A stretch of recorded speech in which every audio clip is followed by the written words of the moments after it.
Morning বন্ধুরা, আজকে আমি দেখাবো আমার বাড়িতে কী কী রান্না হচ্ছে। সকাল সকাল ফুড ব্লগ বলেছিলাম, তো বাড়িতে মা রান্না করছে, সরপুঁটি মাছের ঝোল করছে।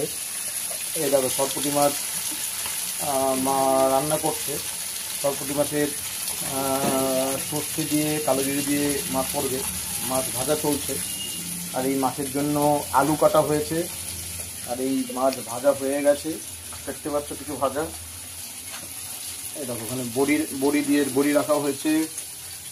এখানে কাজলা মাছ বা এখানে একটা মাছ এখানে রাখা আছে।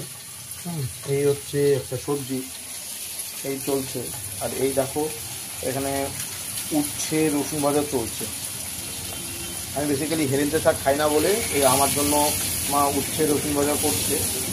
আর তার সঙ্গে মা এই আলুর খোসা বেটে রেখে খোসা ছাড়িয়ে রেখেছে, সেটা মা পেস্ট করবে আলুর খোসা।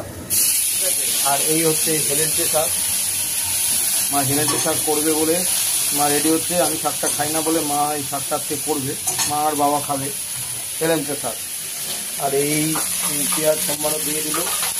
পেঁয়াজটা একটু লাল লাল হয়ে গেলেই মা ওর মধ্যে মাছ ছাড়বে। এই চলছে, মাছের প্রিপারেশন চলছে। এই দেখো একটু সর্ষের তেল দিয়ে ভালো করে জিনিসটাকে কষাবে।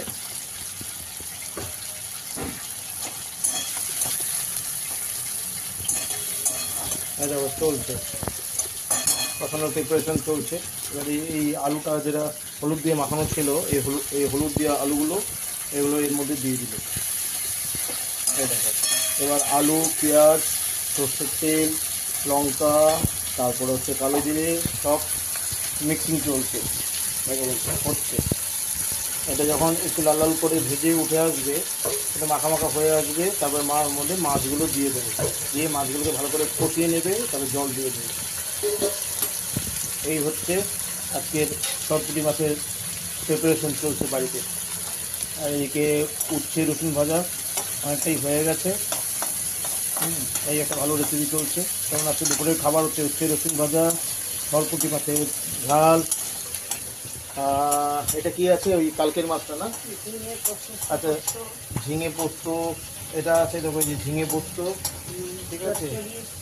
এটা হচ্ছে চচ্চড়ি, আর দুটো হচ্ছে আলু খোসা পাতা বাটা। এই হচ্ছে আজকে দুপুরের লাঞ্চ।